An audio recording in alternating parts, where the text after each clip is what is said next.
C'est une étude qui a permis de développer et de valider un questionnaire sur les connaissances jugées utiles pour les patients atteints de polyarthrite rhumatoïde. Nous sommes partis de la littérature et des questionnaires existants sur l'évaluation des connaissances. On les a répartis en domaines. Ensuite, la première étape a constitué de réaliser des tours de Delphi avec des patients et des professionnels de santé pour élargir les compétences à évaluer dans ces questionnaires. On a fait 2 autres tours de Delphi pour nous permettre de resserrer la liste et de ressortir 45 compétences jugées utiles par les professionnels de santé ainsi que par les patients.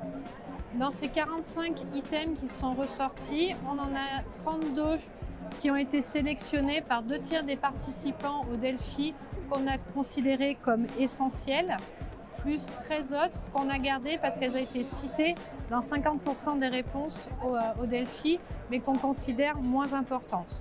Une fois qu'on a eu ces différents items qui sont contenus dans 6 domaines, connaissances sur la maladie, connaissances des traitements pharmaceutiques, connaissances des traitements non pharmaceutiques, comorbidité, gestion de la douleur et de la fatigue, adaptation et gestion au quotidien.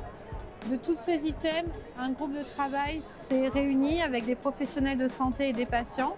Pour chaque item, il a été formulé une question en vrai-faux.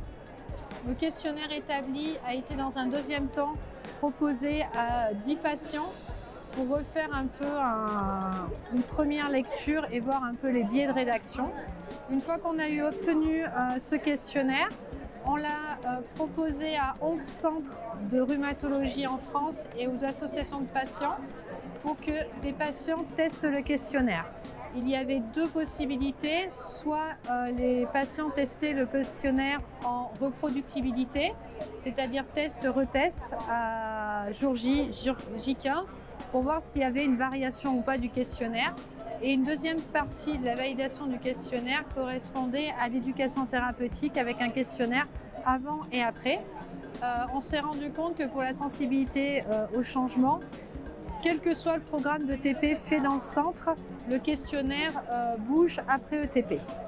Donc ces résultats nous permettent de dire que ce questionnaire évalue vraiment des connaissances pertinentes et nécessaires dont on peut avoir les réponses de par l'éducation thérapeutique.